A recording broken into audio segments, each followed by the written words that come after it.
station, this is Houston. Are you ready for the event?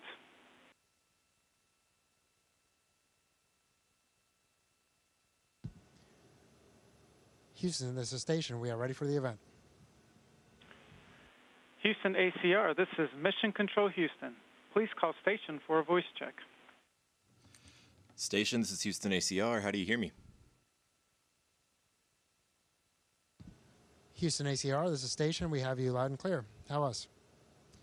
Got you loud and clear. Please stand by for opening remarks.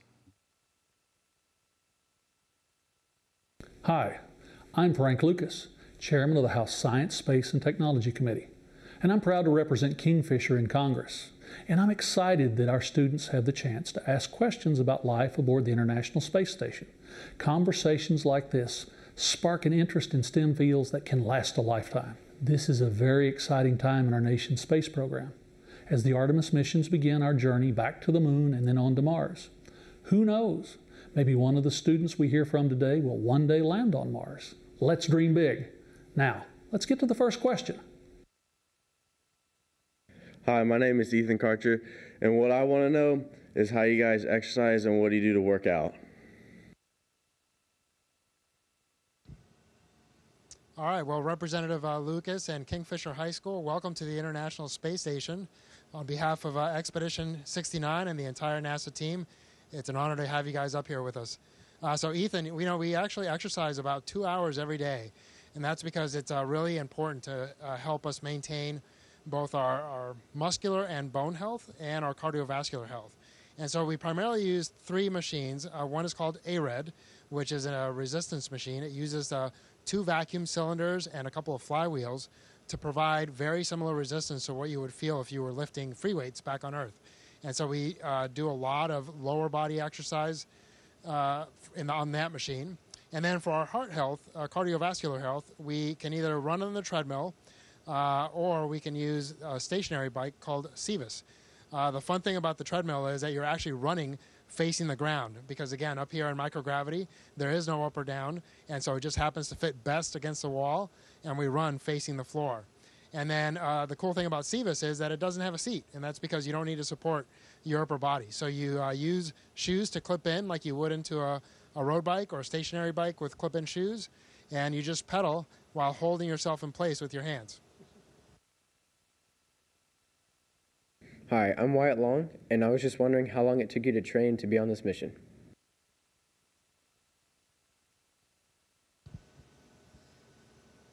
Hey, Wyatt. Yeah, and so training as an astronaut is a continuous process. When you first get selected, for me more than 20 years ago, and for Frank just a few years ago, it's about 2 years of training before you're actually eligible for spaceflight.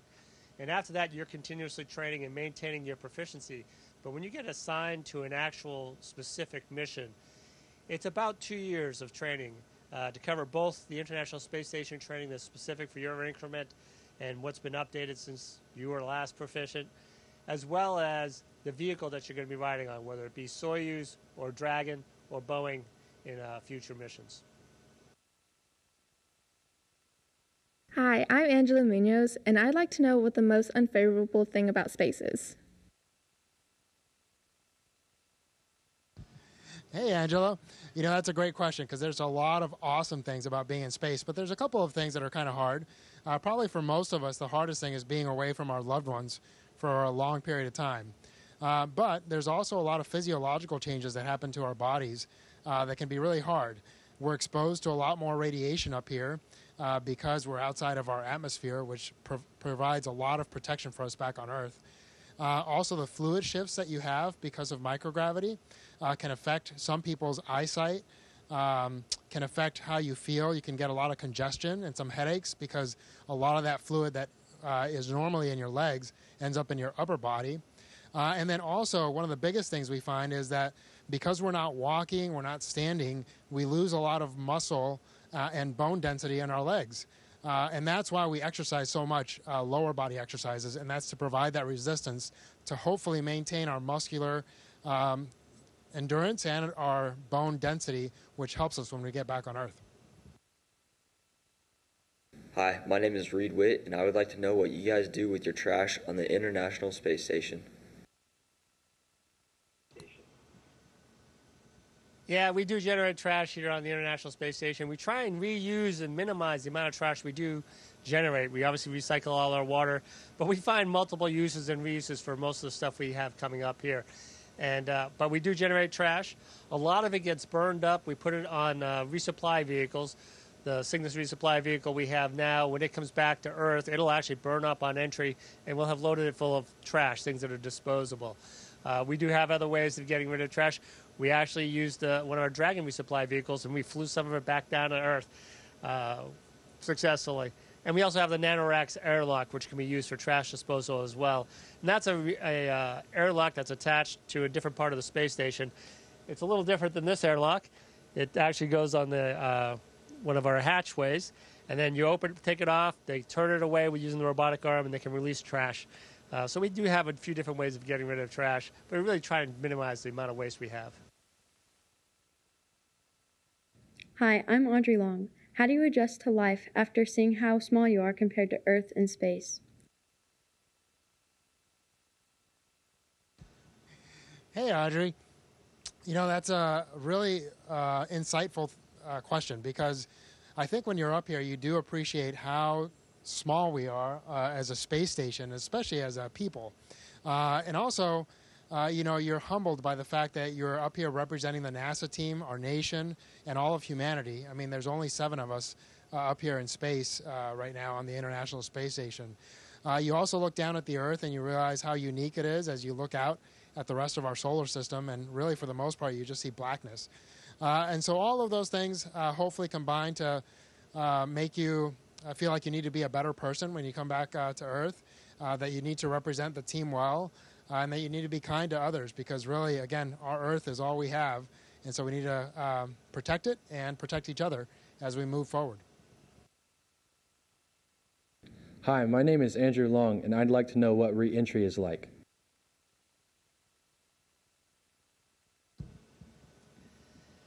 Yeah, so re-entry, it's all similar for every vehicle that leaves the International Space Station in a sense.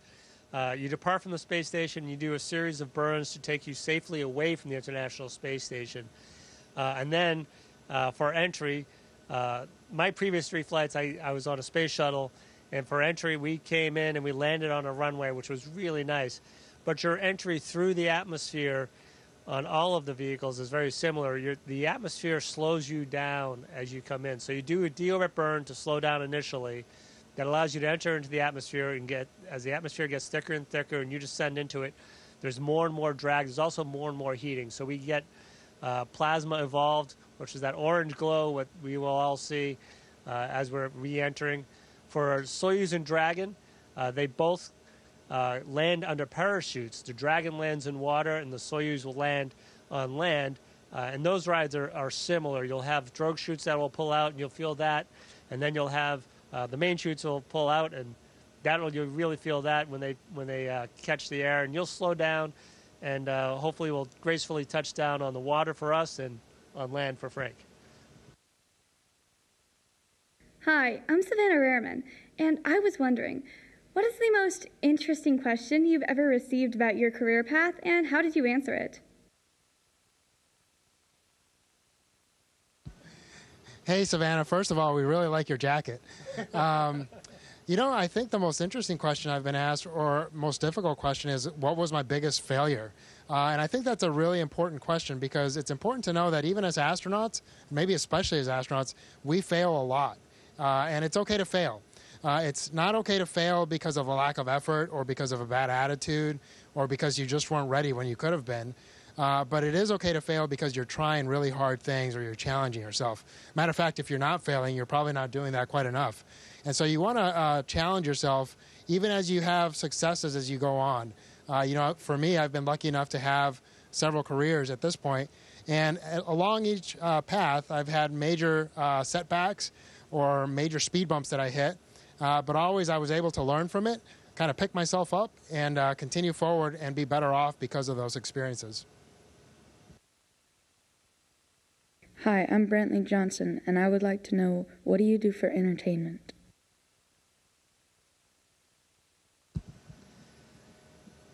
There are a lot of options here for entertainment. Just being here can be entertaining. Floating never gets old, so if I just hang out here, this is actually kind of cool.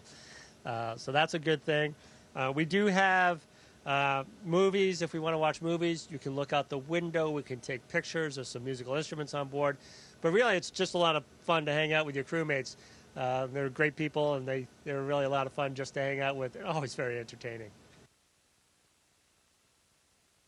Hi, my name is Emmy Lunsford, and my question is, how many people does it take to maintain the International Space Station, and what is one tool that you can't live without? Hey, Emmy, you know, that's one of the best parts about being up here is the fact that we are a part of an amazing team, and that team is actually represented worldwide. So we have mission control centers, as we call them. The main one tends to be at Houston, but for the Russian segment, their main control center is in Moscow. And then a lot of our science goes through Huntsville, Alabama.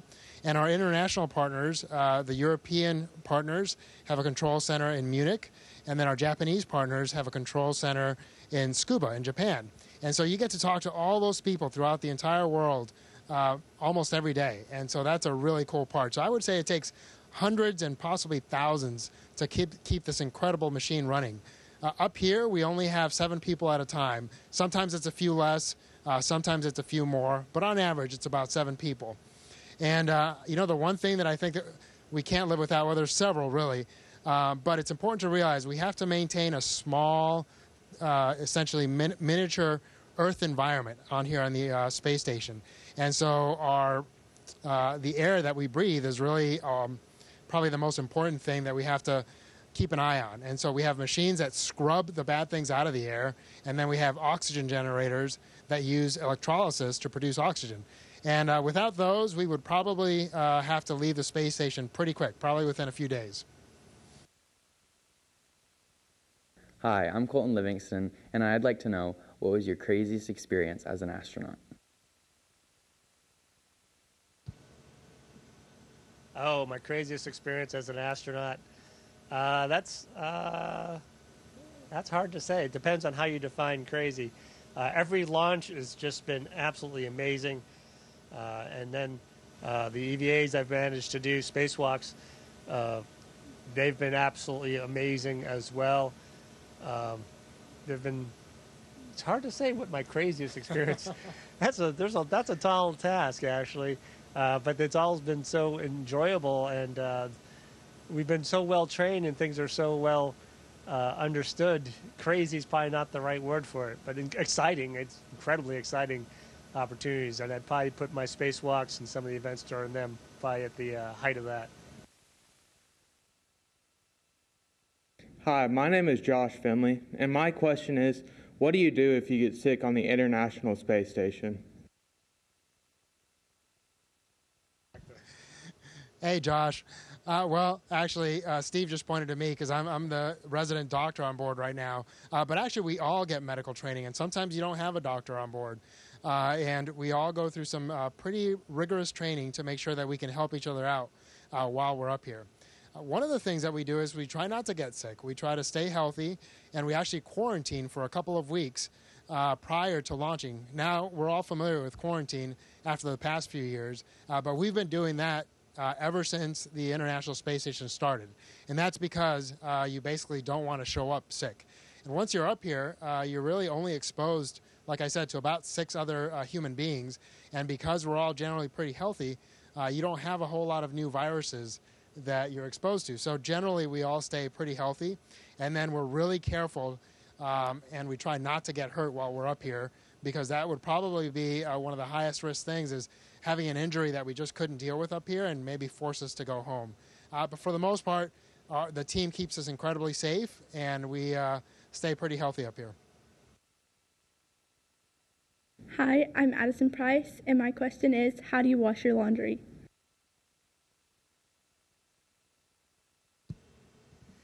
Addison, we don't wash our laundry. We actually throw our clothes away eventually, but we wear them for several days or weeks, or in case of some items, pants, for instance, maybe a month or two. So we really don't wash our laundry. we basically throw it away. And that's sort of an issue going forward. Water is such a precious resource, and how would we clean these items? And so far, we've determined that the most efficient way to manage that is basically throwing our clothes away. As we go further into space, that'll become less and less of an option, so we're going to have to find ways of cleaning. And there are different ways of getting things clean. We're just going to have to introduce them on board and in space at some point. Hi, I'm Trace Dieterdien. I would like to know if you get any days off on the mission. Hey, Trayson. Yeah, we do, actually. Most of the time we get the weekends off. And sometimes we get the major holidays off, like Christmas or Thanksgiving, 4th of July. Sometimes we have to work during the weekends or during those holidays, especially for things like spacewalks or if there's a new spacecraft coming up or leaving. But for the most part, the team really tries to give us a few days off a week. And that's because we work really hard during the week, and it's just important to kind of recuperate on the weekend so that you're ready to go for another week's worth of science and maintenance the following week. Hi, my name is Cooper Davis, and how big is your living space?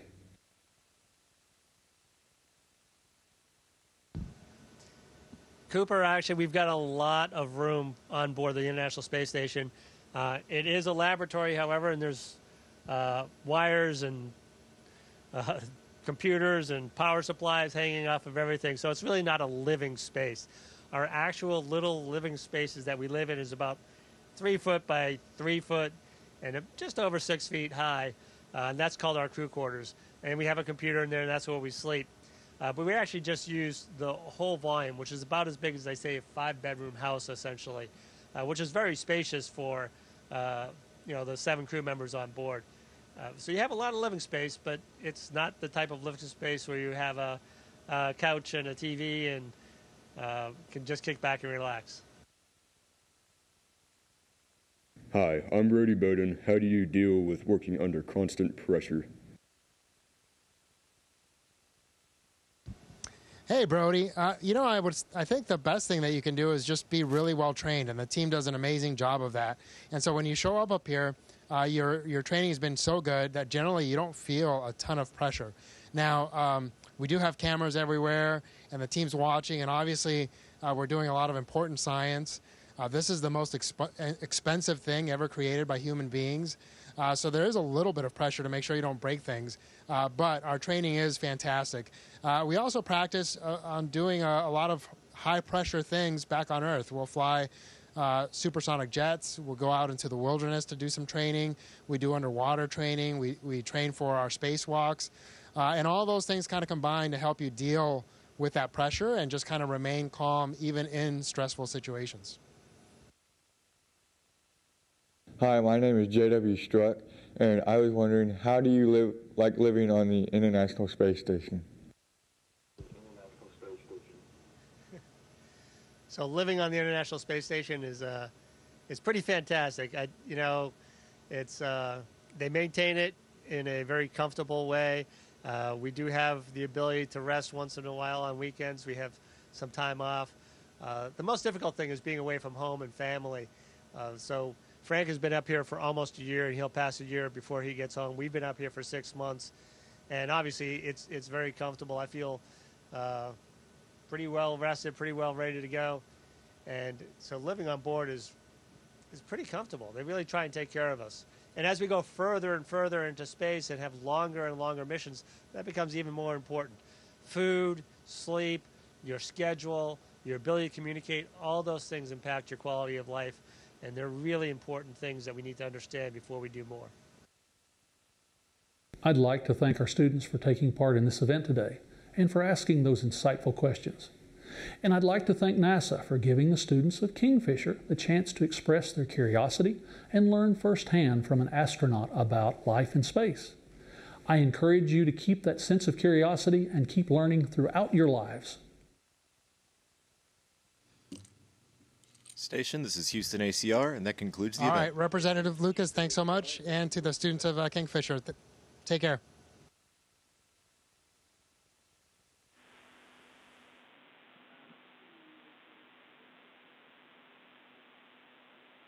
Thank you to all participants.